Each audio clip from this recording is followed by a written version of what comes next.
JP, Kathy, and the crew. Well, good morning. It is a beautiful day somewhere. It's just hot everywhere else. Good morning. Welcome to JP, Kathy, and the crew. Oh, Good morning, everybody. Good morning to you, JP, as you travel on the road, and we want you to make sure that you are safe.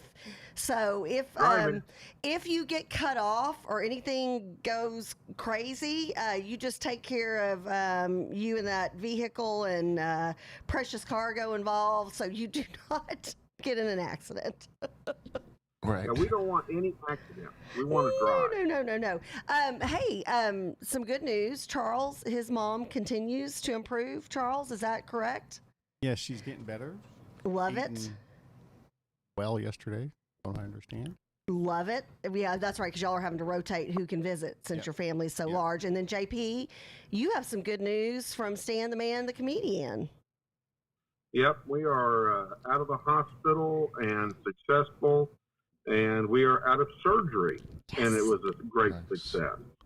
And he was in and So, out. and we're home. Yeah, he was in and out and seemed in good spirits from the pictures you sent us yesterday. So to the crew, thank you so much, because the prayers are being answered. And so we appreciate that for two of our team members here and their families. So thank you. We love that.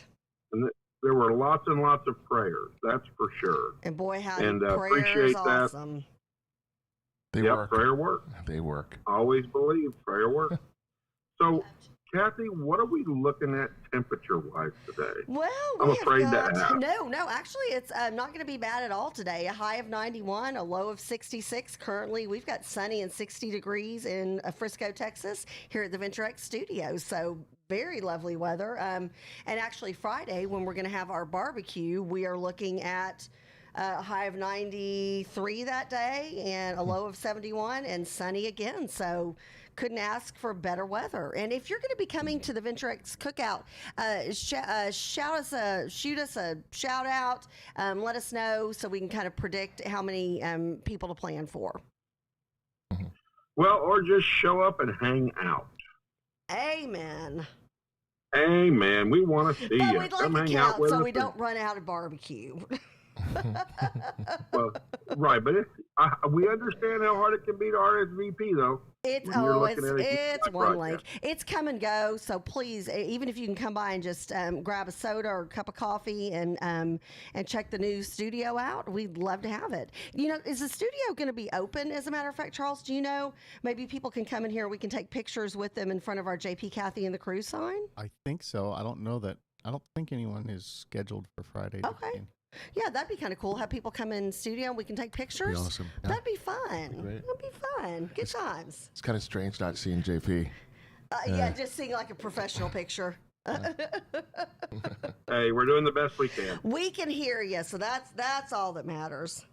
Driving down the road is the best we can do. There you go. Sometimes. There you go. Sometimes.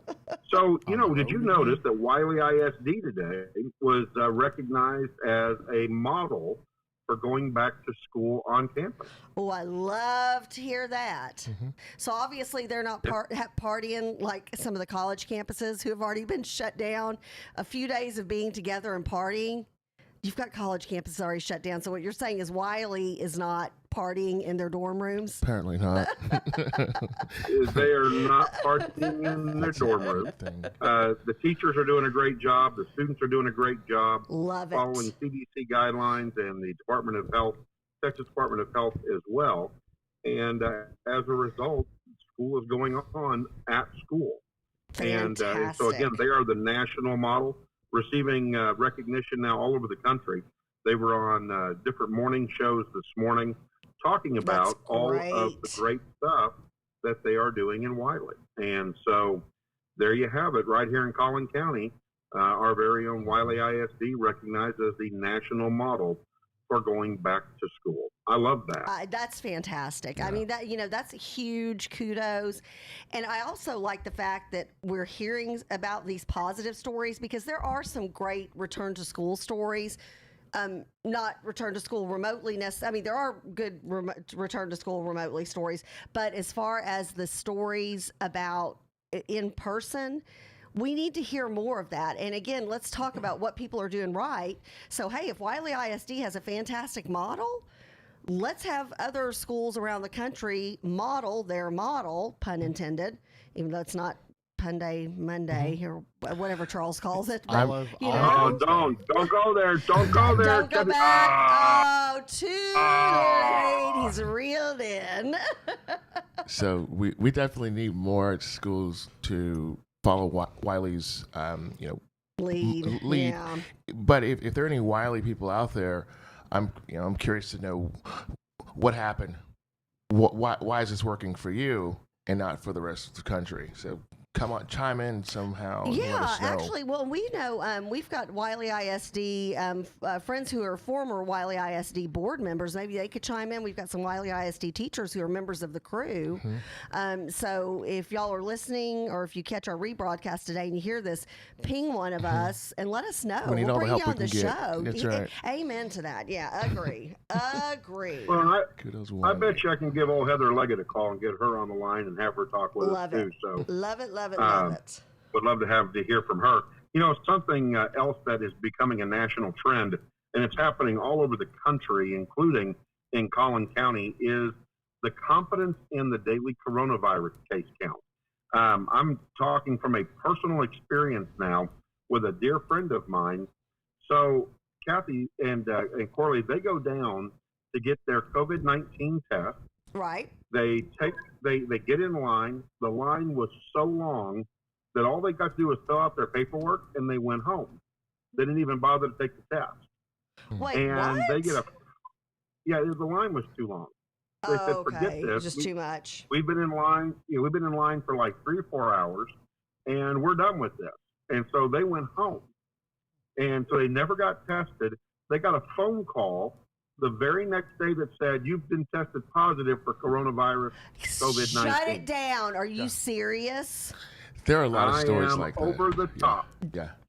That was a desk slammer. There are a lot of stories like that. Wow. Got a doctor friend was in line, Kathy, and decided to not stay in line, and he had to go.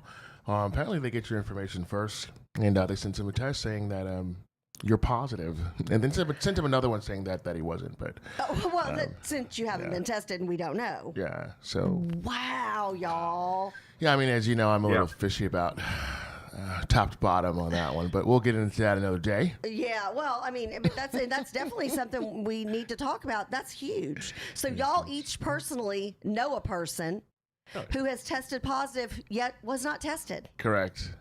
That's correct. I mean, come on. Yeah. So Collin County is now saying, and they put a disclaimer on their webpage, their health department's dashboard, saying that they do not have confidence in the numbers that are on there. In fact, this is what it says, warning, Collin County is providing COVID-19 numbers and data as a convenience to our residents. However, because we've been made aware of inaccuracies in the Department of State of Health Services reporting, we must advise residents that Collin County has no confidence in the data currently being provided to us. So I'm really glad Collin County's stepping up and saying that, putting it out there. I consider Collin County to have an integrity about them. Absolutely. They just seem, a lot of folks, in the city halls around the town are just been there forever. County Commissioner's Court, and there's leadership. Nice. Hence another reason why you should vote for straight Republicans from the top of the ticket to the bottom of the ticket, from the White House to the courthouse, because at the level, which is the county level, which is where these numbers are coming out of, they're handling up on it. Right. That's good. And the information's out there. I would go to GOP, CollinCountyGOP.com. Amen. And see who's there. It really makes a difference what it's going to look like if we don't vote, like Kathy said, from the top to the bottom. Absolutely. Hey, and JP, you know what? Right. Christy Mowry, who's a member of the crew, said Wiley ISD is our feeder school. I have 40, I'm assuming she means children, in an after-school program. No issue so far. So that's one of those things that if it's good during the school day, it's going to be good afterwards. So kudos to you guys too as well. So I think that's great. Cool. All right, it's time for a station identification break. We are JP Kathy and the Crew on JP Kathy and the Crew Network. We come to you live Monday, Wednesday, and Friday from 7:30 to 9 o'clock, and we love seeing you. Stay tuned. We've got shows that are now getting ready to go live starting on Thursday. We've got a great criminal justice show coming on with Rosenthal and Barbary. And then we're excited about our Sunday education show at 8 o'clock in the morning with Dr. Be Good at Dr. Be Good. And so super excited about the network. Kathy, take it away. All right. We've got 70 degrees headed towards a high of 91 and a low of 66. And Chance Post, who's a member of the crew and who is here and can give you tours, can tell you about leasing space, leasing studio space here at Venture X. He said the studio will be open Friday during the barbecue, so we can come in here and take pictures with the crew. So that'll be fun and maybe frightening. So I don't know. Why do you say frightening? Well, because the crew tends to be a little edgy. Oh. They're conservatives with an edge. I don't know. Would that be a good way to put it? I like edgy. I like edgy crew members. I think we have a good mix. We have a great mix of the crew. We do. So again, we come, and we want to thank Venture X Studios for hosting JP, Kathy, and the crew right here in Frisco, Texas. And so don't forget to join us this Friday as we go out there, and I think it may be even Chance and I out there throwing the patties on the grill and making things happen with good old Weapon. Good times. Good times. Good. Well, it'll be a beautiful day, so we're super excited about it. We are. So the Democratic National Convention. Oh my! Wow! Dun, dun, dun, dun, dun, dun. It's a big one, JP. It's a big one. Yeah, I know, right? So aside from the fact that they're hammering the president, which we knew this was coming. Yeah, shocking. The president represents everything it's so evil. Shocking. Right. They haven't been doing this since the night he got elected or anything. Right. It's so odd. Well, or before that, but what's interesting is that they have their own controversy that has brewed in the convention as well, and that is, how could they not give Alexandria Ocasio-Cortez, or better known as AOC, more than 60 seconds of airtime to give her speech? Yeah, Corley, what are your thoughts on this? Well, JP, what are your thoughts on it? I'm pretty sure it's because she said at the end of it, she nominates Bernie Sanders. She seconds the nomination, for Bernie Sanders, and of course he is an approved socialist, and that's a little too in their face. So this is why they went with our guy, Sleepy. No offense. Sleepy Hollow. Well, or how did he introduce himself last night? Did y'all see Jill Biden's speech? Yeah. I'm telling you, when he came out at the end of her speech, she was in one of her old classroom. He came out, and I promise he said, "I'm Joe Biden's wife," or he said, "I'm Joe Biden." He said, he meant to say I'm Jill Biden's husband. And I think he said, and it sounded, and even some of the pundits afterwards said it sounded like he referred to her as Joe Biden. I don't remember that. But, I'll have to pull that back up. But so that was kind of fun at the end. So let's set the stage. All right, let's set the stage here for a moment. So AOC, they only give her 60 seconds, regardless of why the DNC takes a hit. And the hit is, how out of touch can you be? Are you ready for this? AOC runs Congress. Wow. Why wouldn't you have the leader of Congress given more than 60 seconds to give a speech at the DNC? Now react to that. Well, it's interesting because here's what I think they're trying to do. First of all, I'm going to sit here and say something, and I may be beating myself up for saying it because I don't know how our national convention is going to look next week. But it's just very lackluster. Even when they had the roll call, and I've been a member of the third congressional delegation back 20 years ago when President George W. Bush was first nominated as president. or as our nominee back in Philadelphia, 20 years ago. So I've been part of this pomp and circumstance and how you stand up and you say, and the great state of Texas casts all, however many delegates to President blah, blah, blah, or to whoever. It was just very lackluster. I kind of feel like it was like the who's who of like the late 90s, early 2000s.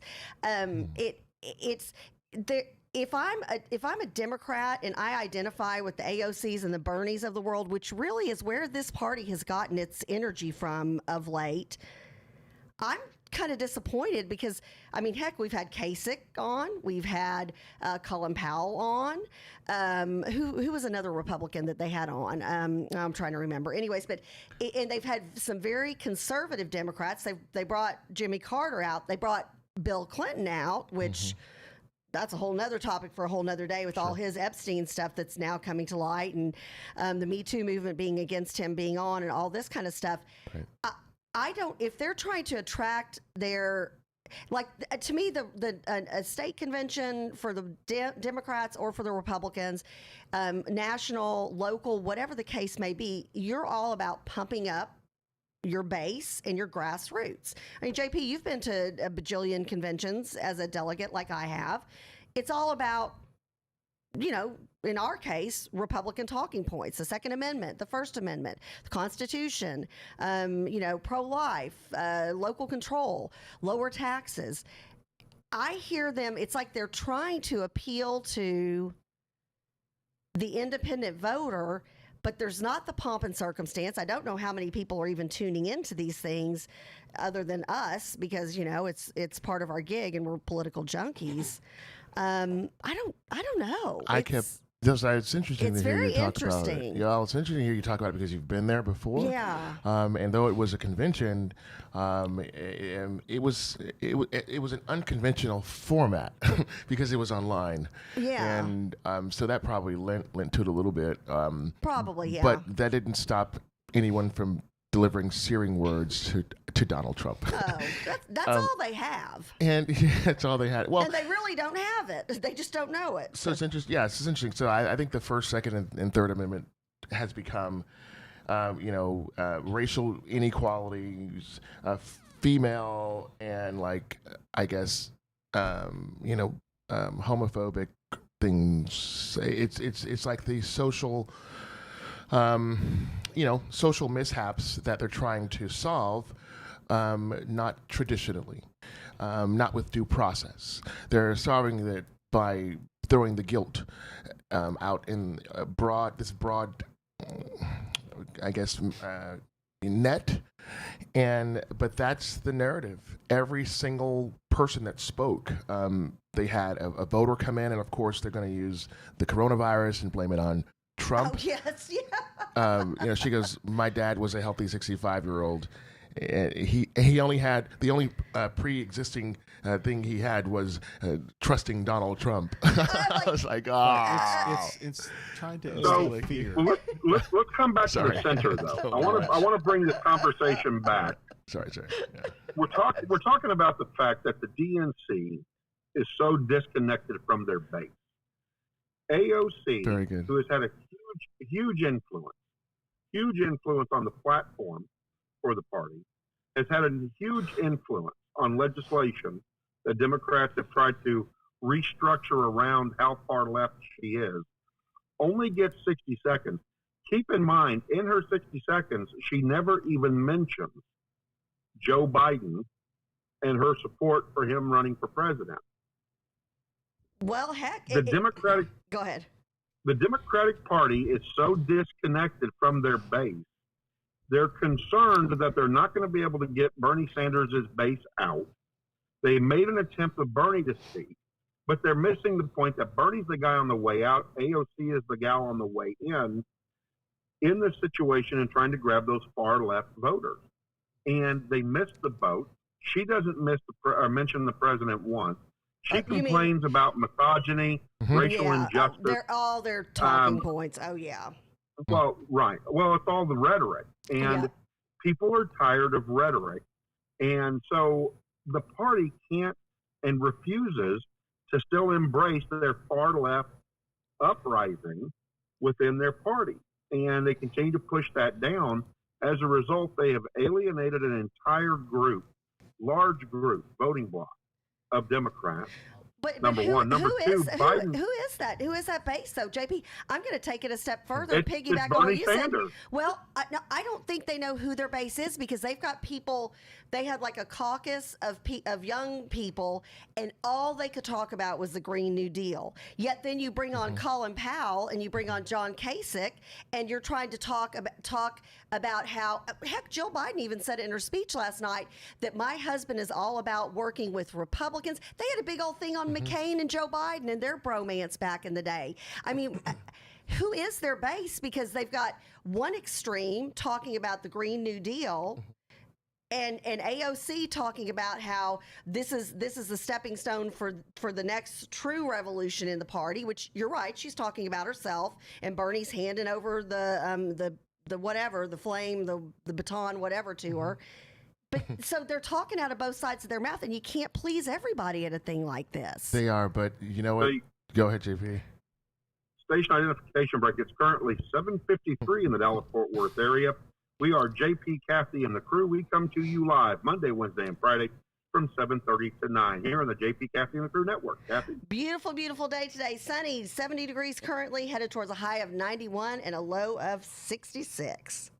So the DNC knows their base. That's not the question. The problem is they won't embrace it. Because then they lose control of the party. Are you saying their base is now, are you saying the DNC identifies their base as that extreme socialist, far left, Green New Deal, no airplanes, retrofit every building? What's another thing that, was it AOC that said the answer is yes. You have to take money from the rich, from the people who are wealthy, and it's just the way it is because we have to serve everybody for free. Right. And that is, I mean, the identity is with her group. You can't ignore her and her group and the core number of supporters that her and Bernie Sanders bring. Last election cycle, they stayed home. They didn't vote. The message has been, which is funny because it's been a Republican message, don't stay home and vote, get out and vote, make a difference. Well, then they bring on, to ignite their base, they bring Bill Clinton on, who's the poster child of #MeToo, for goodness sake. And even of late, supposedly there's pictures, and I haven't seen them yet, but he was on one of Epstein's, what they're calling it, like Lolita Air or whatever they're calling it. I think that's what they're referring to his airplane as. Multiple times. I guess they've got pictures of him getting massages from somebody. I don't know. So you're right. So doesn't that go against the whole Me Too movement that they pushed forward? I gotta go back. Right in the middle. JP, I gotta go back to you there. I don't think that's the DNC's true base, and I'm just gonna put it out there as a suggestion. I think they know who their base is, and they're massaging this far left group. They've gone over the cliff. Like they're almost into the abyss now. They can't even have conversations, and we're a big country, and a lot of things move. I mean, we move slowly, but when America turns, it makes a big difference around the world. They know this. Remember this. You know, when Obama came through and Clinton came through, these are Princeton, Harvard, very smart guys. They're very individualistic. They were able to gather a lot of people. And bring and steal a lot of people. I guess what I'm getting at is they're being methodical about it, and they know that AOC is a little bit too extreme. I think, and that's again, it's just an opinion, but hence 60 seconds. They know what they're doing. I don't think it's by happenstance that she got 60 seconds. She's very radical, and I mean, we would be seen as ridiculous. It's not by happenstance. No, I agree with you. It's not that at all. But here's the problem: the DNC recognizes that they can't win this election without Bernie Sanders and AOC and her crew and their supporters, and that's why she got the 60 seconds. Nice. Otherwise, she doesn't get any time at all. Nice. Because they don't want to put her as the face of the Democratic Party. Well, the problem is that without her base, nice, they don't win. Right. Yeah. Right. Well, the problem is that without her base, they know they don't win, and that's why they gave her time at all anyway. But then they try to bring on Colin Powell, and bring out the other Secretary of State, John Kerry, who promoted globalism, anti-American methods, and Colin Powell, who's the architect of the Iraq War, which we know that George Bush has taken an absolute beating over because there were no weapons of mass destruction found. Mm-hmm. Well, so here we are with a president that's absolutely pro-American and who just goes out and gets things done. Puts America first every single time. Well, and Colin Powell, a lot of people are like, oh my gosh, the night before, and I was disgusted. And John Kasich, I am so beyond disappointed in him. I was so disgusted by his speech. He struck me as somebody like Mitt Romney. I didn't win, so I'm going to take my ball and go home. I'm like, you know what? If you're running for office, especially if you're running for the president of the United States, and you don't win, if you truly believe in the ideals of your party, then you're going to get behind and support the person who defeated you. I mean, look at Ted Cruz. I look at Ted Cruz and what a great Senator Ted Cruz and what a great example he was. He and Donald Trump, before Donald Trump was president, those two went at it. I mean, it got personal. It was ugly. It was mean. But I tell you what, Senator Cruz is President Donald Trump's biggest cheerleader out there and biggest supporter. Nice. So I'm like, props for Senator Cruz. And then I look at Mitt Romney and I look at John Kasich, who had that little infomercial. This has been the DNC convention has been like a really long, painful infomercial that has just gone on too long. And I don't want to buy anything. And I don't care if they're giving me 2 for 1. I look at, Colin Powell. Everybody's like, oh my gosh, he spoke for Joe Biden. Well, he endorse, and somebody correct me, I think, JP, didn't we talk about this 4 years ago? He supported Barack Obama, Hillary. He supported Hillary 4 years ago, and before that he supported Barack Obama 8 years ago, right? Yes. So is this news? I mean, this isn't shocking. Yeah, I just want to say before we get off the topic, though, people need to stop and think about, just on the one point with John Kasich, switching gears and saying, kind of getting upset or just kind of switching. So it's, it's not about you. It's, okay, so we've got to get back to values. And if we're not really thinking about what the left is saying right now, take some time and just think about the implications of group identity. Just think about that for a second. Or telling your child you can do anything you can do anything on this planet if you put your mind. There are going to be obstacles. Okay, but isn't that what America was built on? Isn't that what we tell our kids every day? And so that's where just kind of stop there. It's all about the American dream, and I feel like they don't. Yeah. I don't feel hopeful. Careful. After this, any of these speeches, I'm just. Again, all it is, they're grabbing for the low fruit. They're knocking President Donald Trump around. They're literally making it like he brought this virus over. And I'm sorry, our economy was the strongest it had ever been. That's right. Minority groups, women, Hispanics, Latinos, African Americans had the best. The stock market, everything was like the best it had ever been in history. And then China brings over the coronavirus, and we've talked about this. Donald Trump immediately shut down that travel. JP, I remember us reporting on how he was getting slammed. And I remember you said, because I know you study that part of the world tremendously in great depth, we were like, this is going to save millions of lives. And it did. But you would think he went and put it in a Petri dish and blew it in everybody's face. Petri dish? What's exactly is it? Well, something in the lab. So outside of the Petri dish of disaster for the Democratic Party, it was a night of losers, is what it was. Bill Clinton, it was John Kasich, you had John Kerry, you've got Colin Powell, and I mean, it's just one after another failure, globalism, hashtag Me Too. How do you highlight a president who did what he did in the Oval Office and give advice to another president? I mean, give me a break. And anyway, but JP, you know what though? I'm not really concerned about what Clinton did now, overdone. I'm on to the next thing.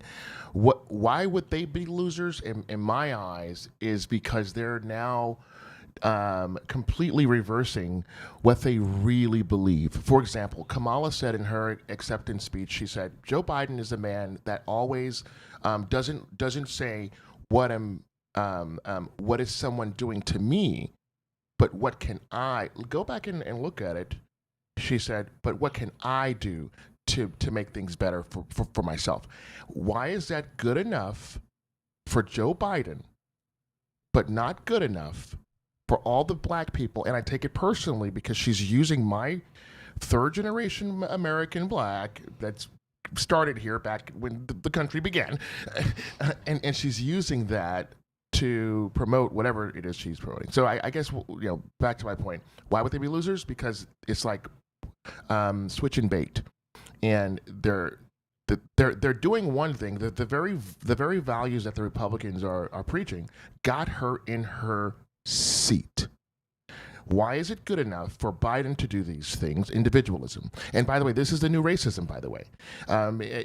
These programs, any program that has inequality is now is racist. And if you're not going against any of those programs, then you are racist. So very, very careful there. Just wanted to throw that in. Yeah. So let's go ahead and take a quick station identification break. You are listening to JP, Kathy, and the Crew on the JP, Kathy, and the Crew Network. We're glad that you join us Monday, Wednesday, and Friday from 7:30 to 9 o'clock. Don't forget to share us, like us, follow us, get the word out, and we've got a great series of shows coming your way. Stay tuned as we get ready to release the schedule and what you can tune into all day, every day on the JP, Kathy, and the Crew Network. Kathy, where are we at now? Beautiful, beautiful sunny day. Get out there, walk your dog, stroll around with your kids, go on a nature hike, enjoy the sun because it's not too hot today. High of 91, low of 66. Next couple of days, it's only going to get up to 96 over the weekend. So, yay, no triple-digit heat. Besides the barbecue, what are you going to do? Barbecue's all I'm thinking about right now. Okay. We've got heat coming your way, though, right now in this next segment. Very excited to bring on this.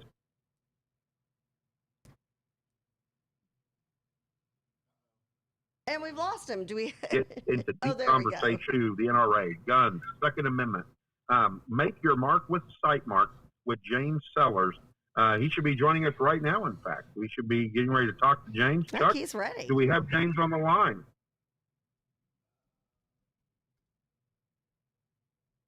Hello?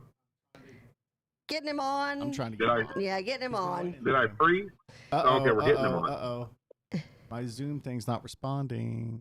Uh-oh. Well, JP, talk a little bit more about James. You've been friends with him for a long time. Well, I might lose John. Hello? I think I lost John. I think John has frozen. No, John's here. There. John's Well, John's here. talk because you froze a little bit earlier, JP. Talk about James Seller. I'm going to. James is a dear friend of mine from high school. He was in the Plano Senior High Young Republicans, Teenage Republicans. Helped me run for office when I was 18. Has got out there and has made his own way in the world and has an amazing company out in Mansfield, Texas. And they do amazing work with young people. His company is always on the cutting edge of doing things to support the Second Amendment, a big proponent of the NRA, and has made an impact in the retail market in regards to sighting and guns. And so I can't wait to get him on. Like today's conversation, some of the things we're going to talk about is what new shooters may be looking at with families and safety and tips for new shooters and how to relax and have fun and keep it simple, keep it within your budget. Growing up shooting, what was your first experience? So all kinds of fun coming your way when we can get James on and get going. Then also at 8:30 this morning, you don't want to miss out. We have Chairman Alan West joining us from the Texas I'll wait until he Republican gets to a Party. break.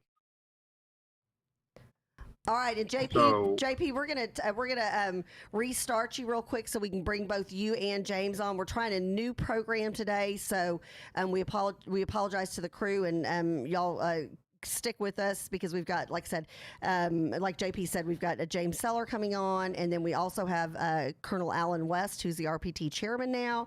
Super excited to have both of them on. So JP will bring you right back on. Are you good? All right. So, okay. Do you have any predictions yet? Let's go back to the DNC because I could talk about this forever and a day. Corley, do you have any predictions on if there is a bump? Because usually whichever party has the convention, there's a bump for their candidate. Do you think at the end of the week this will be a large bump? So explain bump again for those who do not. A bump in the polls. A bump in the polls. Okay.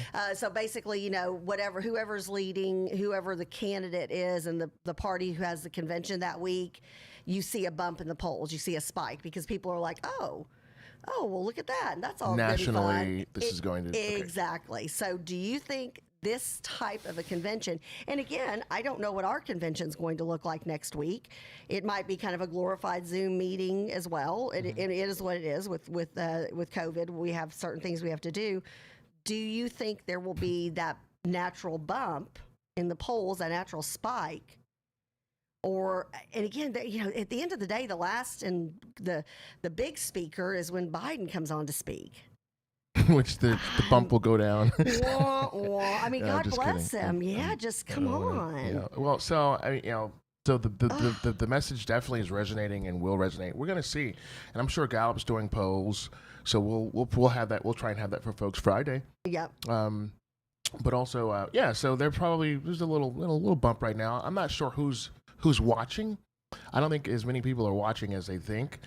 A lot of the noise is coming from a very young audience. Like, okay, Jacob, did you watch the DNC? A little louder, buddy. So you haven't watched any of it? No. Right. Have you even gone back and watched the replay of? I watched where he said, "I'm Joe Biden's husband." Yeah. He did. Clip. Did you see There's that? There's a bunch of debate on whether he says that now. It's like Joel. It's like he tried to correct it. He normally says, I'm Joe Biden. I'm Jill Biden's husband. Yes. He normally says that in his He combined speeches, it then. But it really does sound like he said Joe, and because of his track record, I wouldn't be surprised if he did. Right, and Nice. and again, it's his wife was delightful. She seems like a nice lady. Right. She's an educator. That's Teacher. all good. Yeah, but it was so interesting because my husband and I both went. Did he just say I'm Joe Biden? What? And we were like, so. rewind, because, of course we had recorded, so we're rewind, and we're like, okay, were we just expecting? And it's kind of like he combined, I'm Joe Biden's husband, I'm Jill Biden's husband, and with I'm Joe Biden, and it kind of sounded like Joel or something. But then again, and the reason we're not trying to make fun of him or beat a dead horse with that, but then I just wonder how the heck is his own speech going to go, which is going to need to be several minutes long at least, right? If you're running for president. Yeah, he's done some bad speeches. It's just bad commercials. He's done some horrible things that they're going to need to watch him very closely. But I also want to say they at some point they have to let him talk. Do they? Speeches sound like his speeches sound like they're not even written. He just goes out there and just kind of says some random stuff on the fly and then comes back. And he seems like he has this thing where he knows what, for all intents and purposes, I mean, what black people want to hear and how to say it. He's like, oh, come on, man. He's like, come on, I mean, I don't want to go there. He tries to be kind of casual. It's like and a little cool too casual. And then, and I don't. And this is take it easy, buddy. And let me know when we've got James on, because I want to make sure we put him on the second we have him back up. Yeah. Okay. But okay, there's this whole thing, and I can't really even talk about this, and especially because we've got a young gentleman in the room with us. He did this interview with Cardi B and said, "Oh, just call me Joey B." Does he know about her latest song? I looked it sure he up last doesn't. night because I saw a news story on it. I was I honestly don't know. horrified. Really? I saw Ben Shapiro's reaction on the video. It was. I'm like, what are you? And you know what? And I'll admit this. Back when I was in college, I was an NWA fan, and I thought that was like just as tough of rap as there was. Now that's something that you could play at church Sunday school compared to what Cardi B said. And he's interviewing Cardi B about policy and, well, what would you do? You know, if you were, because she's talked about running for Congress, which and then we've got complete idiocracy if that happens. But I just couldn't believe it. I was like, he's interviewing her like she's some serious, political, philosopher. The same way they had Tracy Joy Silverstein, the lady that is on Blackish, Diana Ross's daughter. I mean, these are actresses and these are people. Entertainers. They're stealing they're stealing those. And I mean, we do it on social media. This is a PR. It's not it's just how we roll. People need to just I'm afraid about those people who are on the fence, Kathy. I don't think a lot of people are watching the last 2 days. Because they've made up their minds already. We've been polarized for 3 years, 4 years now? Because they've got a life. Yeah, this is true too. Texting There are each more other. important things. OMG, did you see that? Yeah, politics for most people is downstream, I think. And we have to, shows like this, at least trying to stir up thought. People do need to think. And that's just it. I mean, if anyone has children out there and they want those children to be successful, I think that's the conversation that needs. This is what I'm trying to talk every day to people about. I talk to the left all the time, but they won't talk to us. Well, by the way, and it depends, and that's where we're very proud of the fact that we've got a platform here. We had some folks from the left. Right. They'll talk to us as long as we agree with what they're saying. Well, true. Now I do have to say we did have a debate last Friday on our show. We did, and people did not agree, and everybody had a chance to speak their mind, and we are totally going to do that again.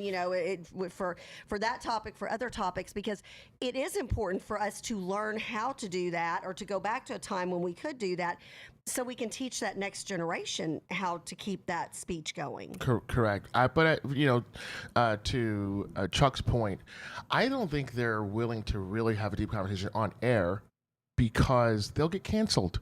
It's like cancel culture. Cancel culture, bro. Yeah, and that started Black Twitter, and then it's like mainstream, and now it's all over the news, or was. So to make it clear, they won't have the conversation because there are a lot of points that we agree on. Individualism, bootstrap, hard work. These are the things that, what's the guy? I can't think of his name. Anyway, he just wrote How to Be an Anti-Racist. He's using all of those things as the new, it's bad. And that just doesn't make sense. But, it doesn't make sense to me. So. Could you say it again? Oh, is she talking back to you? Yeah. Is she angry at you? She's hearing I all hope this, not. conservative talk. She's like, I don't like it. She's like, shut it down. Oh, well, Surrey hates my Texas accent. Yeah. So in other words, there are a lot of common. There's a lot of common ground. Right now, though, the DNC, like JP said, and you've said, Kathy, they've gone over the edge. So, the conversation's a little bit different. It's not reasonable to sustainment of a nation because we know this. I can get into it, but whatever.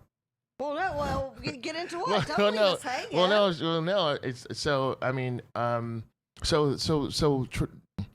screaming that you're racist because Michelle, we didn't even talk about you Michelle said Obama. something. Michelle Obama basically said the other day from Martha's Vineyard, from her like $20 million compound. She said something, and I would have to go back and look up the exact quote, that basically was, if you were this, you were a bigot. And I'm like, so you're all or nothing? Yeah. You can't just be a normal, hardworking American? Yeah. So, why isn't she back in Chicago? That's what I want to know. Why is she in Martha's Vineyard? Yeah, especially with the radical left with talking, just having a conversation. The radical left, you say anything and they call you a bigot, a racist, homophobe, whatever. Yeah. And you just can't have a conversation at all. So why can't everyone should be proud of their family. They should have some. I mean, this is what America said. You have all these cultures. I mean, where everyone's proud of their own people. Why can't we say, hey, everyone be proud of be proud of your people, but just, stay out of, don't tell me I can't be proud. Right. And that's just it. And we keep on going, and the best man wins.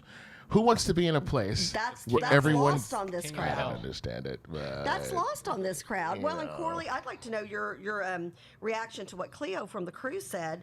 She said that. Let me get her exact quote. Oh, Cleo. Well, hey, no, Cleo. but this is. She said.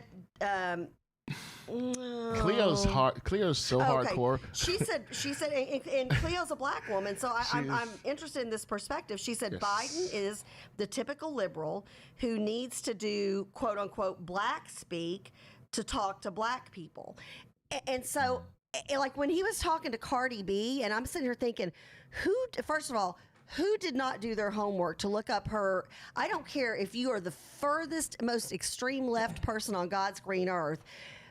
At some point, you should have done research. Somebody should have done research on her latest song, which literally is crude. There's crude.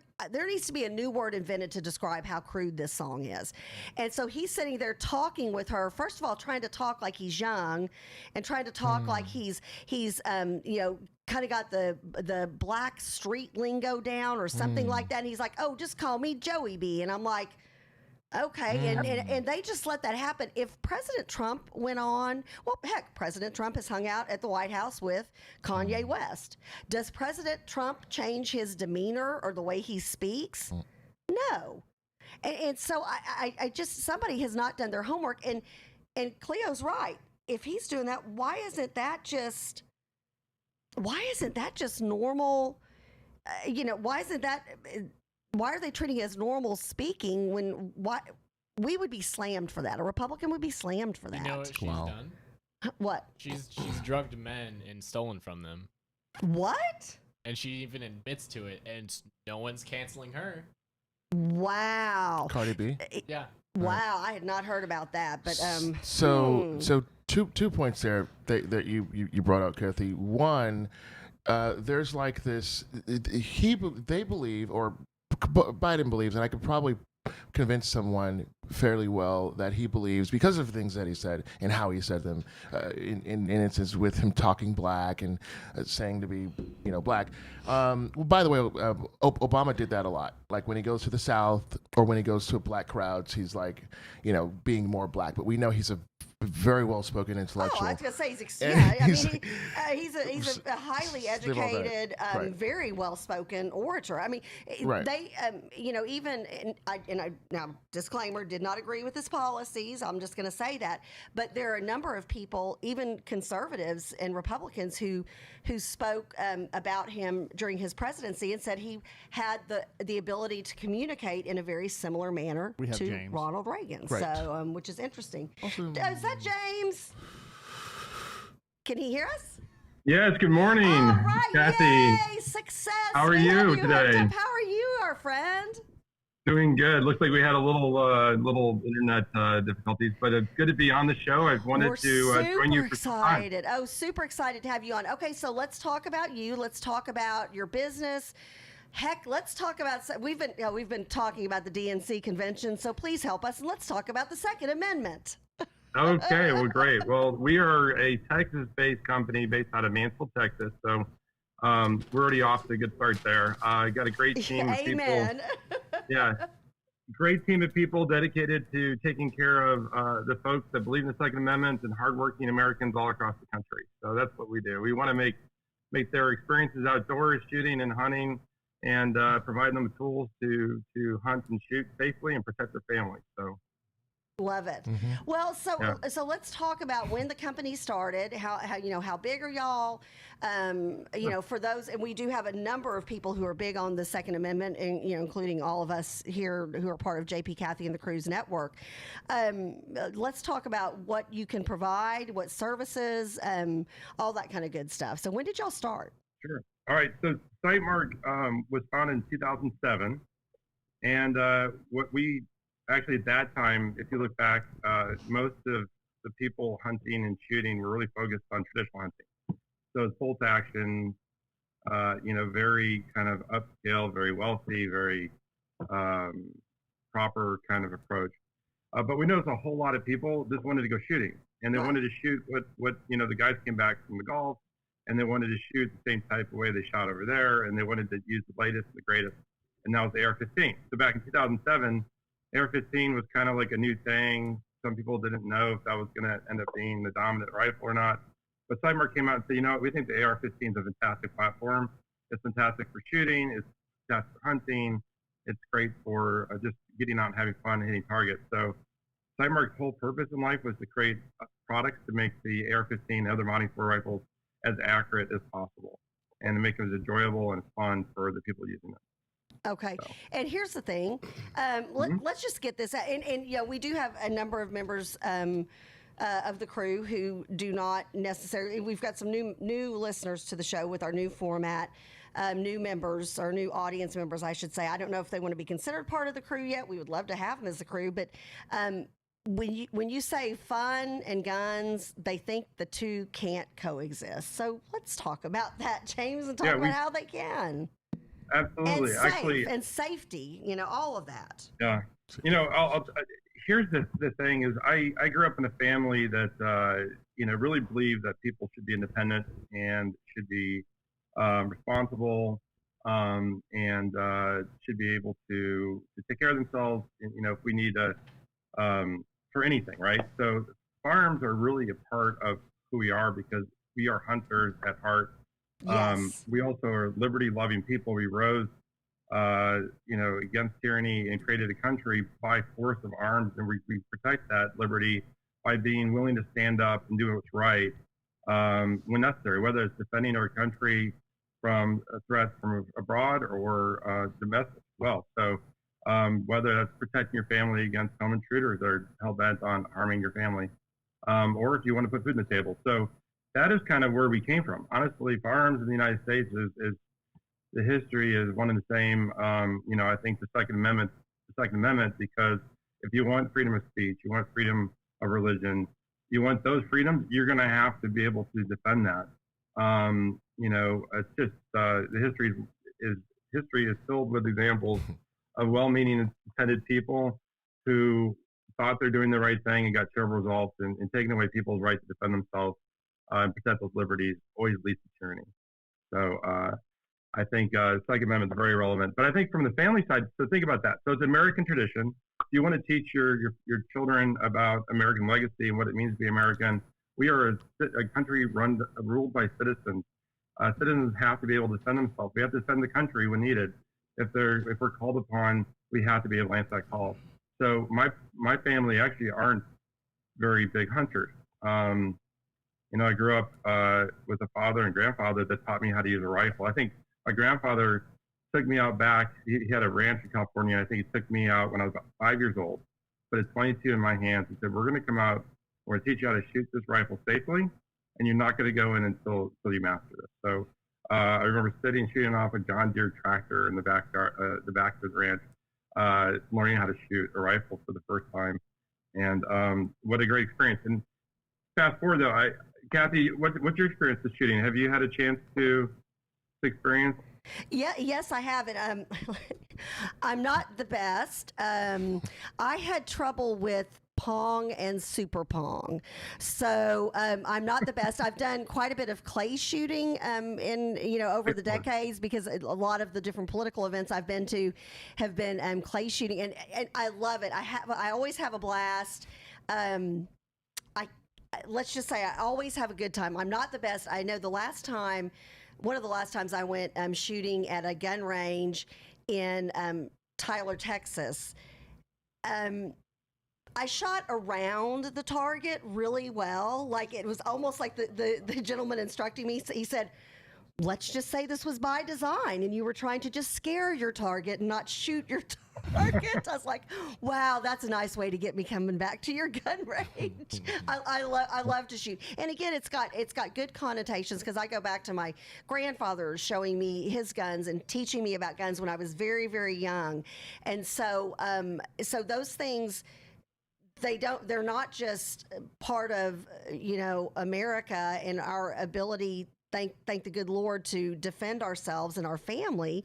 But James, these also go back and become, huge parts of my childhood and great memories with my grandfather who has since passed. And I know it's the same way for my brother who inherited several of those guns. That's a really big deal. That's part of growing up in America. And, with all of the frightening things going on, now more than ever, the ability to protect myself, my property, my family, I can't imagine not having that opportunity.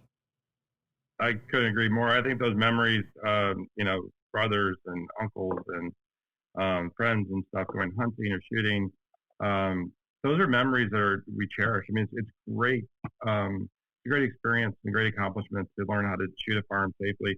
I did teach archery and BB shooting to youth at summer camp for the Cub Scouts for several years, and I can't tell you how many kids came to come up the front of the line, never holding a firearm before. Some of them, a lot of the kids grew up in families with just a mother that didn't hunt or shoot, so they didn't get a chance to really experience that yet. And it was a really wonderful experience to watch. Some young people were excited about it, other people were kind of unsure and unconfident.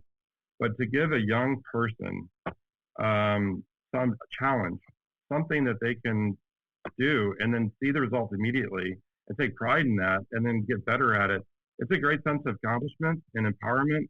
And if we want young people to be empowered to do something, that is a good place to start. It really is. Real quick, I'm going to piggyback on what you said about Scouts. Both my daughter and my son, their first shooting experience was, obviously my daughter in Girl Scouts and my son in Boy Scouts. And again, I would be very concerned with, my daughter. Now, my daughter's, a young adult. My son is almost 17. I'd be very concerned if they had not had that experience as a young child handling firearms of different sizes, different calibers. I'd be very nervous because now I know they've got a healthy respect for gun safety because they were taught that as a young child, and it left that impression upon them. I think we're thinking the same thing. But so James, I just wanted to say, Kathy made a point earlier that is the American experience, having guns early. I have a lot of friends, college and just friends that grew up with guns. I still have not gone hunting. I want to go hunting. So growing up in Brooklyn, middle class family, black family, very conservative family. My dad had a gun, but we couldn't get to it. So when I became an adult, now I have several guns in the house. But I mean, it's just a great physical activity. It sharpens you. And to Kathy's point, and I'll be quiet. That's a whole demographic that I think needs to be in every household, young, being taught about it. I mean, unless you're in the Boy Scouts, a lot of demographics or Girl don't Scouts see it, and then they're taught what guns are by, let's say, the streets. Just going to throw that out there, and so, but that is not the narrative. That's not the narrative. And so anyway, yeah, no, that's correct. I think it's a great opportunity. Here's the thing: we're in a situation right now. You can't do a whole lot. People are looking for things to do with friends and family. Getting outdoors, doesn't matter what it is. Get them outdoors, right? Oh, and we see absolutely. A surge of interest in that. But I really believe fundamentally, if you teach somebody how to shoot and that they could hunt and provide for themselves, it changes the real view. You'll never go back. And I think that without knowing how to shoot and properly, safely handle a firearm, I think we're losing the liberties because the people that associate firearms that they see in movies and on TV, and I take any profession and show that profession through that small minority of criminals and people that abuse whatever the profession is. Well, whether it be doctors, lawyers, politicians, you name it. That's what they're doing with the firearm shooting. They're painting it in a very unfair light. one of the safest sports is shooting sports. People that are one of the trained. things I was going to say is, That's right. I mean, think about when you started to drive a car. How many people were afraid to drive a car, or they had so much fear about it, and then they learned how to safely drive a car. Then they lost that fear. Right. But It's if the same thing with live in a guns. family, Yeah. can you imagine living in a family that has never owned a car, and then the only thing you see on TV is car wrecks all day? That's a good analogy. You know? And James, as a matter of fact, I want you to tell people how they can get in touch with you. And we want the crew to know that James is going to be a regular on the show. We're going to do a regular spot with him and talk about this. You touched on something that I think is huge, and that is how the liberal left, how Hollywood, how they portray guns. I don't even want to say gun owners, because I don't know that the people who they're showing in these movies and TV shows legally own those guns. I mean, that's something to talk about on another day. But let's talk about how the left has portrayed guns. And first of all, and I don't know if you can see me, but you know that sideways gun handheld thing that all the bad guys do in the movies? Can you really shoot a gun holding it sideways like that? Like when they hold it like that? Yes. Can you really do that? I don't know why you'd want to. I suppose if you put one of our laser sights on there, you could. It's not recommended to shoot that way. Right. Okay, thank you. You'll From hit a yourself professional. you'll probably break your nose or something. Yeah, I'm just sitting there thinking something. that's I'm going to definitely- jack something up, and my wrist is going to be like permanently in that position or something. Right. Yeah. James, Well, Mythbusters tested it, actually. They tested all the different ways of shooting. Oh, a that's gun, true. and Yeah. Just aiming it down normally is the best way It's the to best shoot. way. Yeah, true. Definitely. James, I can't wait to have you back on, because there's another point that I would like to bring up. It's again, and if you know anything about me, it's just maybe it's not so well mainstream, but the police have it bad. From another side, I'd like to see you talk about this. They have it bad because America is there's a gun. I mean, we have a lot of guns, and they don't know what they're going to get when they approach a car, just by sheer demographic, just by our True. nation. Oh, yeah. True. And so That's a no great one thinks topic. about that. That's a great they're topic. dealing with something completely different. Anyway, hey, you're awesome. All right. Yeah, we are so excited you. to introduce you to the crew. James, how do people get in touch with you? How do they? Okay. Where do they go on site, Mark? I've already put some of it in our comments. Yeah. Sitemark.com, and that's SIGHTMARK.com. We are a manufacturer, so we're blessed with so many wonderful supporters of ours across the great state of Texas. I would recommend anybody interested in red dots and rifle scopes and night vision and laser sights, what are they looking for to outfit the AR-15 for anything that they're trying to do in the shooting sports. Sitemark.com, you'll see the products, but our products are at Academy. They're at dozens of great independent shops and ranges across the state. So look for Sitemark. Give us a shot if you haven't. And we always say with Sitemark, make your mark. Whether that's in your shooting profession or in your life, let's make a positive impact in the world. Love it. Well, we are so excited that you're a member of the crew, first of all, James, and that you're going to be a regular part of our show, and we're going to have a segment every month with you. So thank you. God bless you for what you do, and stay safe and healthy, and we'll see you soon, James. All right. Take care. We'll see you soon. Thank you so much. Thanks so much. All right. So that's exciting. Yeah, we're very happy to reveal today that he's going to be a regular on our show. This is such an important topic, and even if you don't want to own a gun, even if you don't believe in shooting, I think gun safety is something that we've got to talk about on a regular basis. Very excited to have our next guest on. And I have not seen you since you won the chairmanship. So, Colonel, do we call you Colonel, Chairman? What do we call you now for those of us, especially who are members of the Republican Party of Texas? How are you? I'm doing very well, Kathy. Just never call me late for breakfast. I love it. Alan is fine. That's my God-given name from my parents.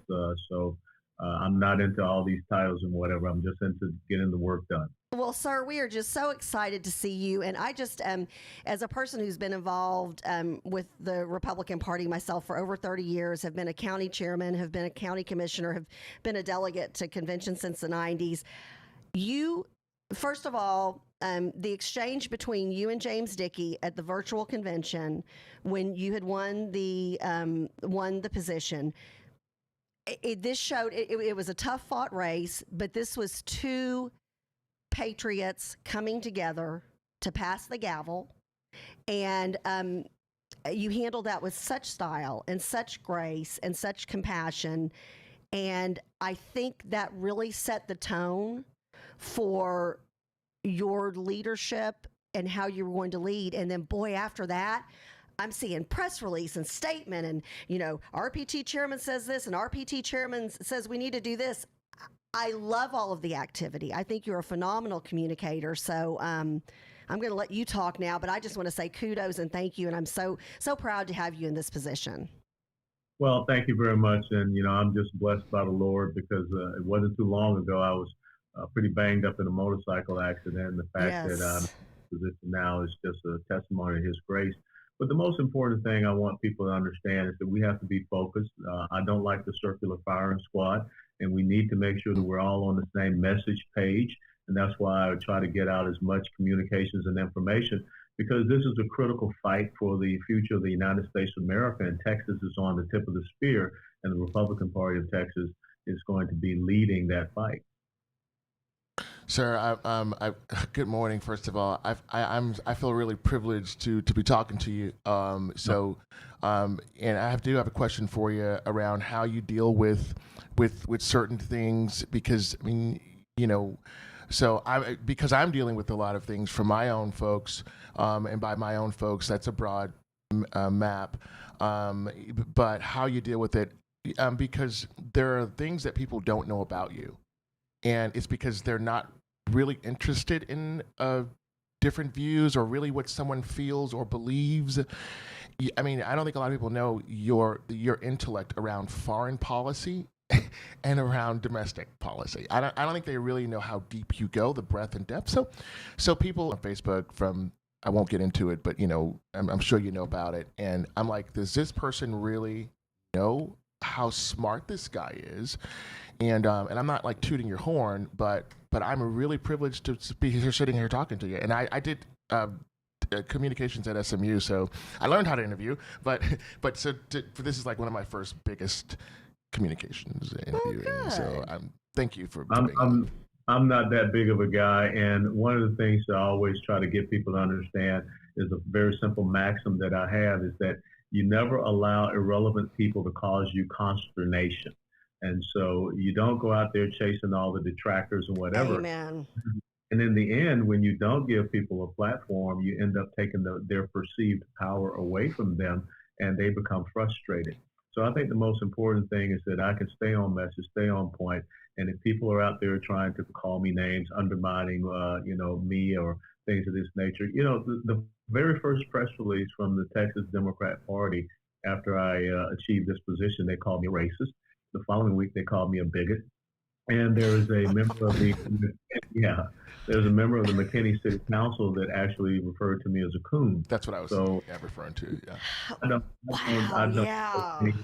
don't take any counsel to that, because if people don't want to debate me on the issues, which the Texas Democrat Party chairman declined to do, then you become irrelevant. So let me ask you that. So sir, has he? So because I know you did reach out and you welcome a debate. So officially, that invitation has been declined. Yeah, I've never heard from him. From what I understand, he had his little communications crony sent out a press release, said that they didn't want to be part of a sideshow circus. I don't think a Lincoln Douglas debate is a sideshow circus, but I do believe that the American people and people here at Texas deserve to hear the competing visions for the future of the great state of Texas. And obviously the Texas Democrat Party chairman doesn't feel so. So, sir, could you sum up for us, for example, that could lean to your argument, them not wanting to debate. There's a very clear message out there of look at this, but do not look at the facts. Do not look at what's really going on. You've been saying that for a while, actually. 3 years ago, you were doing interviews around, for example, the Colin Kaepernick piece and how and your framing of that as a serviceman. My father was in the service as well. But anyway, what's going on? Why is there this huge? If it's not obvious, I'd like to hear you kind of frame it up for us. Why are they not having the conversations? We were just talking about that a minute ago. Well, the truth is immutable, and when you want to do things in the darkness, you'd rather stay in the darkness, because you have many Democrats saying there's no need to have a debate between President Trump and their nominee, Vice President Biden. Basically, they're saying, most people have made their minds up, so let's just go ahead and do it. That's not our way. That's not our process. We like to have that open intellectual exchange and discourse of thoughts, perspectives, and insights. But it is truly fascist when you try to shut down any opposing perspectives and views. And I think that's what the Democrats are doing, because they cannot stand up to any type of scrutiny. And as I have, trying to get people to understand here in the state of Texas, it's a very clear choice that we make now. We either stand for the rule of law, or we allow the rule of the mob. And that's very simple. And that's what you have not heard anyone in this virtual DNC convention say anything about the unrest, the violence, and what is happening in our streets. No one has come out and condemned Antifa or this Marxist group, Black Lives Matter. So until I hear that, then the Democrat Party is just an irrelevant party that supports the mob. Well, and everything is, it's so, they're so angry. And there's no, JP and I and Corley, we all talk about this on the show all the time, and that is, let's have solutions. We don't, obviously, we're not going to agree. And the great thing about this country is we all have the right to our own opinion. But not for your own facts. You don't have the right to your own. Right. Yeah. Okay, I'm stealing that. I'm stealing that from Chairman Allen West. But so I look at, like, when I turn on the news and it's almost just too much, I turn on the news and I look at, like, the individual and the transgender, it was a man and a transgender individual who were beaten severely and then hospitalized by these, what the DNC are referring to this week as people who are quiet protesters, peaceful protesters. And I'm watching people get kicked in the gut and kicked in the head while they're already on the ground.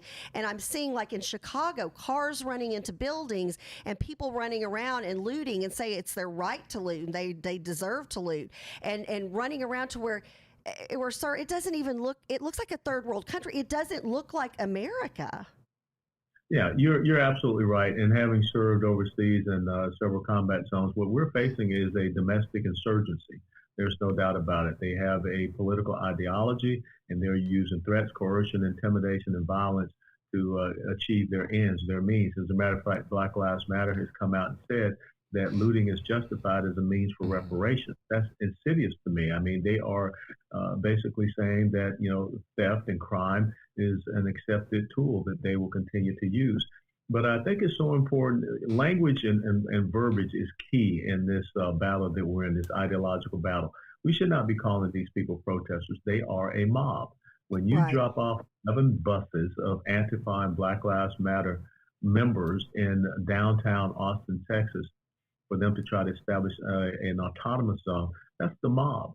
And the fact that you would have, Mayor Stephen Adler and the City Council of Austin now defund the police by $150 million. What is that about? Because they want to turn that place over to the mob. If you go down to Austin right now, it looks like a combat zone. The 6th Street is supposed to be the live music capital of the world. All the bars and everything are boarded up. And that's so sad. I mean, we're already dealing with so many issues, and this may have to be another topic for another day to get into. And we'd love to have you as a regular on the show, Mr. Chairman, if you're okay with that. We would love that. And we are very, very grateful. And let me tell you once again, we had you on right after your accident. The crew has continued to pray for you in full force, and God has plans for you. And so we're very glad you survived that horrific motorcycle accident. But I look at, we've got the coronavirus, which has shut down and just devastated our country financially, spiritually, emotionally, you name it. We haven't even seen the tip of the iceberg as far as what's going to happen with mental health in our country from this. Yeah. So you're talking about Austin and 6th Street, which, boy, I remember back in the day when I was young and I could still go out past 10 o'clock at night. I spent many a nights there listening to fantastic live music. And I just think, okay, so that's not an option for anyone right now. So not only do you have to worry about the violence, do those businesses ever come back? It's going to be very hard for those businesses to come back. And that's why I say the whole COVID-19 coronavirus issue has moved from the realm of medical into the realm of political. And I would just say you can go to a Time magazine article from this past April the 14th, 2020. And that there was an article written by Eric Holder where it says how the coronavirus will change elections in the United States of America permanently. And maybe you want to discuss that article by Eric Holder, April the 14th, 2020 in Time magazine, because that's exactly what we see happening. The whole thing about how they will leverage this as a means by which they can do this, mass mail-in ballots and things of this nature. So never forget what Rahm Emanuel once said, never let a good crisis go to waste. I think that's what the coronavirus has now become, because we are facing something that has a 99.9% recovery rate, but yet we're seeing businesses that may not recover. We're affecting our children, and we're affecting the mental health of many Americans. I wish the flu had that kind of a recovery rate. Right. And you know what? And what I'll be anxious to see, and we have a couple of doctors, an ER doctor and then a family practitioner who come on our show on a regular basis. And my question to both of them was like, do you think we'll see an increase in flu vaccinations this year? We probably won't. I mean, that's what's crazy. And everybody's so focused on this COVID-19 thing. Yeah, the left is taking it crazy. Colonel, so tell us, what is the message? If we're building the case, or is it a good case? The disconnection. So we know what disconnection does in Chicago's, the Marylands, all these places where videos have gone up, police have disconnected, and the place, the towns have gone to ruin. That it's inevitable that it happens in Austin. God help it doesn't. But there's that, and then there's the polarizing view, which I'm so happy that you're speaking on behalf of values, individualism, because you do it in such a temperament that people have to listen. I say to slow down, like you. I think it's important. But anyway, what is the message? How do we get people to stop and listen? And you spoke about it a little bit in your speech at the church I was at a couple of weeks back over here in Frisco. But what is the message? What are we trying to tell the world to get them to listen, if that helps? Well, I think the most important thing we can talk about is how America, and Texas definitely, is a land where you have an equality of opportunity.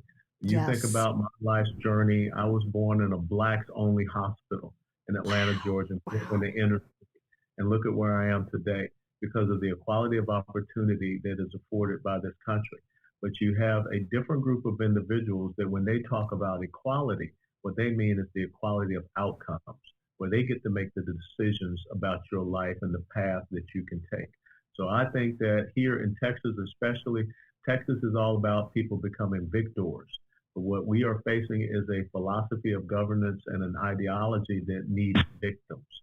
And we can see that playing out in every major urban population center, which has been under Democrat Party control for the last 60 to 70 years. So that's the clear-cut choice. That's the message. And I'm just the embodiment of the American dream. And I just want to continue to elevate that message.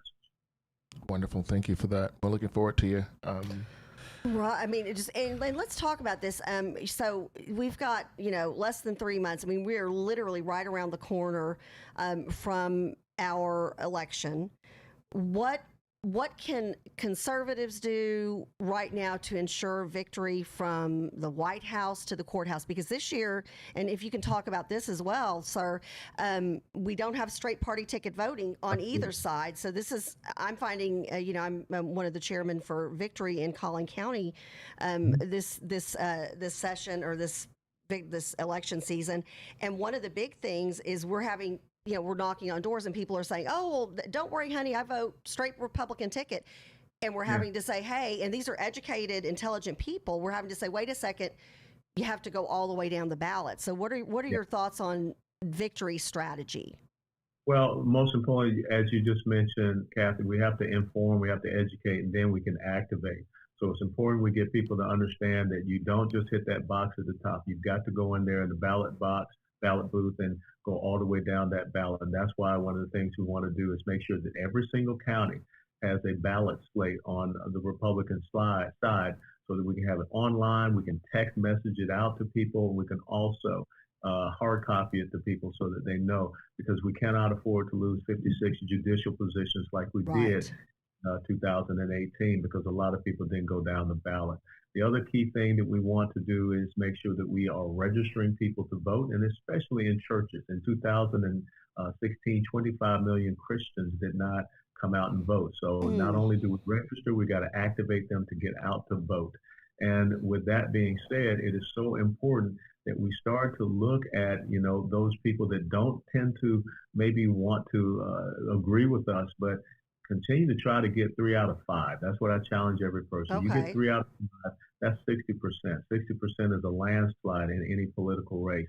And the other thing that we're doing from the RPT is that we are focusing in the major urban population centers and counties on those top 10, maybe top 15 precincts that we have seen in the last few election cycles that have trended from red to blue.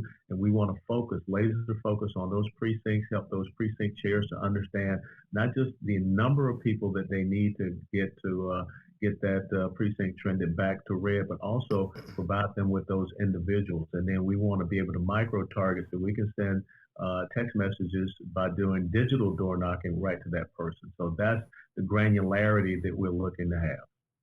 My son just sent off his voter registration card.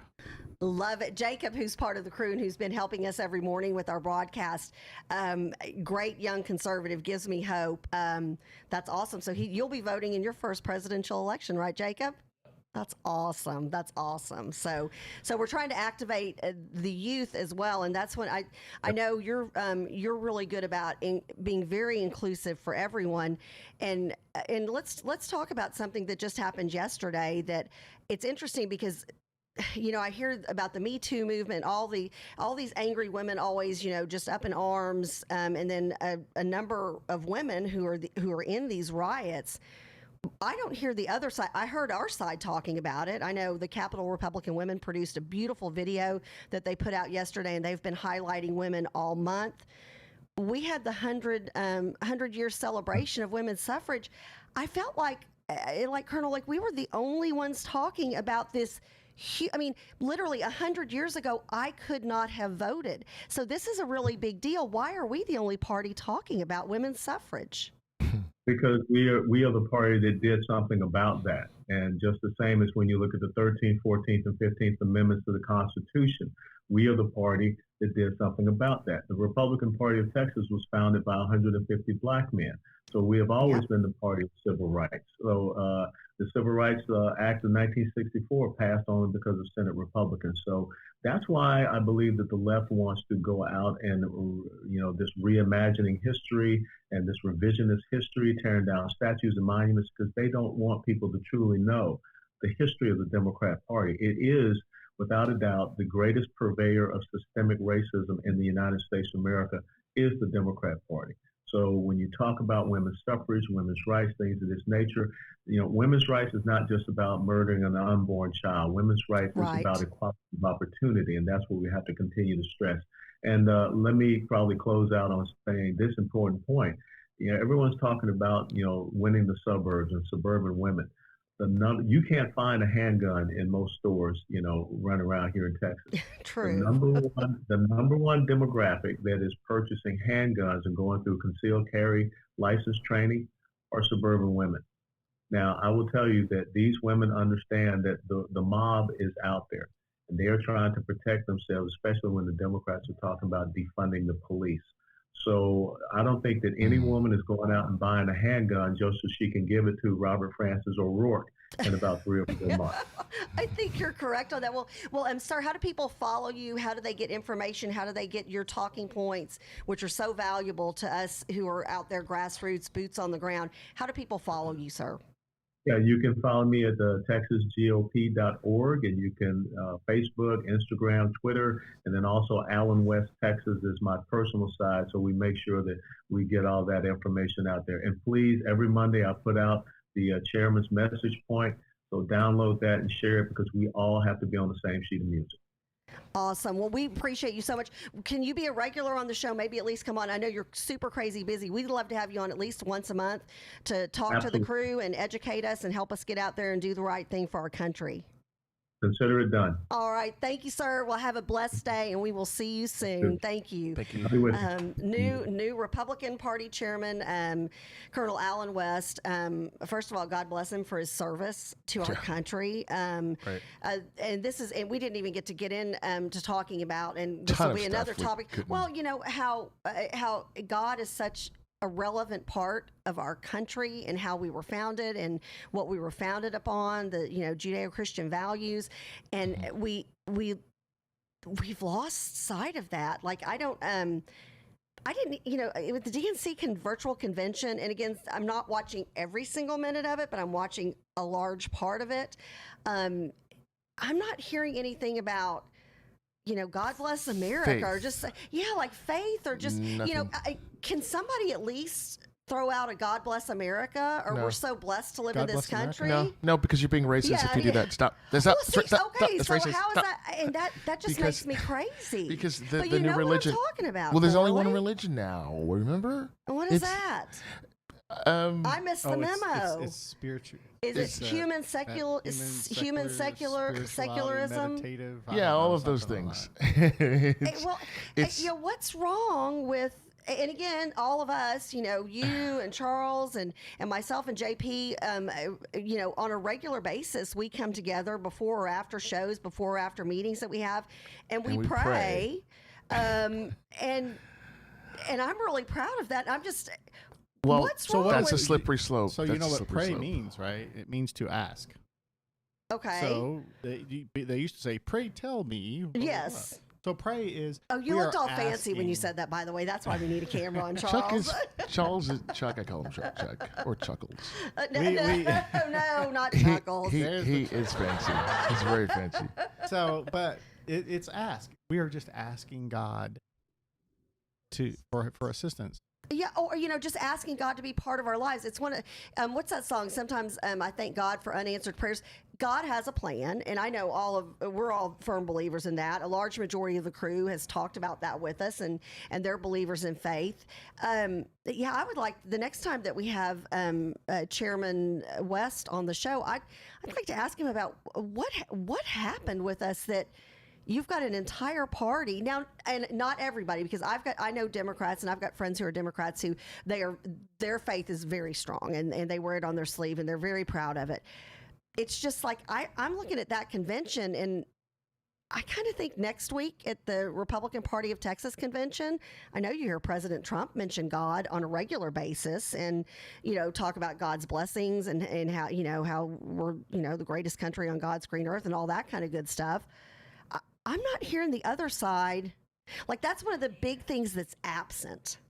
Mm-hmm. Is and again, and again, patriotism. I should say, God bless America sounds patriotic too. And well, I don't know. Yeah, mean, they don't want to. You can't be patriotic. That's a bad thing. You can't talk about God. That's a bad thing. You can't talk about women's suffrage. That's a bad thing. Is that me? Is that me?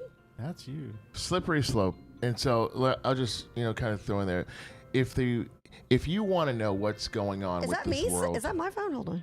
Is it you? I don't think it is. I don't know. Corley has 2 phone infractions today. Sorry. You've got to get the coffee on Friday.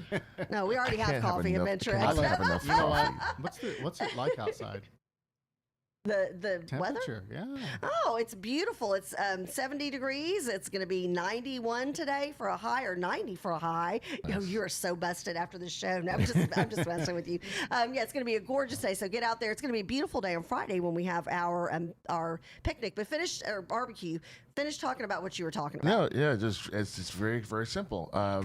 The God narrative introduces truth, and truth is the light. And when you turn the light on, you can't, like the Colonel was saying, they want to stay in the dark. And if anyone, so I have a lot of Dems that are also faith-based, but they're not looking through these issues through that faith-based lens. With the Republicans, I mean, I'm sorry, but they do tend to look through this lens. We pray before our meetings. That whole premise is, you can do it. anyone individual can do anything they want to do if you just believe.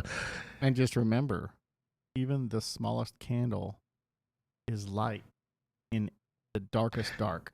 That's a good point. That's so true. And what a high note to end on. I mean, in a time in our world when, and I know, everybody has said this who's been in politics for any number of years, this is always like, this is the most important election of our lifetime.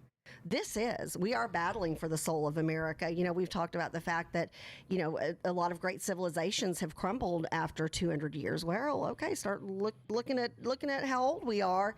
We have got to hang on to this, and I feel like there's this silent majority that they can't wait to get out and vote. I know, my dad and my stepmom, they literally just said, hey, can we get 3 more signs for neighbors in our neighborhood who they never knew before until they put their Trump-Pence sign in their yard. They never knew that these were politically or even voting people or conservative people, and now they've got their target. They're blanketing their whole neighborhood with Trump-Pence signs, and I think that speaks volumes, because again, they didn't know until they put their sign out that they're like, oh, I can't wait to vote in November. Good. That's a big deal. Point, Kathy. Great ending. So I do want to say Jesus is the answer. Let me just throw that out there, folks. Amen. All of Wednesdays. I'm sorry. Amen. Well, thank you so much for joining us Friday. Big show on Friday. And then after our show, we've got a big event here at Venture X. Come on up. I think, what time? 11:30 to 1. Come and go. Cook out. Get some free food, some soda, some tea, and enjoy yourself. Have a blessed day. We love you, and we will see you on Friday. Bye.